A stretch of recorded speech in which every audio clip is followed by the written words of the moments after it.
High. তো আজকে আমি চলে গিয়েছিলাম আমাদের ডিজাইন মিস্ত্রির দোকানে। তো এখানে এরা ডিজাইনের কাজ করে। এরা শুধু আমাদের কাজ করে না, সবারই কাজ করে। বিভিন্ন আরও দোকানদার আছে, তাদের কাজ নিয়ে এসে এরা ডিজাইনের কাজ করে দেয়। তো ওখানে একটা দরজার পাল্লা ডিজাইন হচ্ছিলো, এখানে একটা দরজার পাল্লা ডিজাইন হচ্ছে।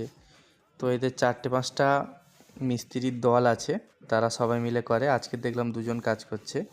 এইটা দেখুন আমাদের দোকানের খাট। এটা দেখুন খাটটা কীরকম লাগছে। এটা একটা কাস্টমারের অর্ডার আছে। এটা এরকম ডিজাইন হবে, তো ডিজাইনের কাজ চলছে, এখনও কমপ্লিট হয়নি। আমাদের আরও একটা খাট আছে, আপনাদের এক্ষুনি দেখাচ্ছি। তো এটা দেখুন আমাদের আর একটা খাট, এটা এখনও ডিজাইনের কাজ শুরু করেনি। তো তাই বলে এলাম যে একটু তাড়াতাড়ি যেন ডিজাইনটা করে দেয়। তো এই একটা দরজার পাল্লা ডিজাইন হচ্ছে দেখুন। এটা অন্য একজনের কাজ, এটা আমাদের দোকানের কাজ নয়। তো আজকে ভিডিওতে এতটাই, দেখা হচ্ছে পরের ভিডিওতে। ধন্যবাদ।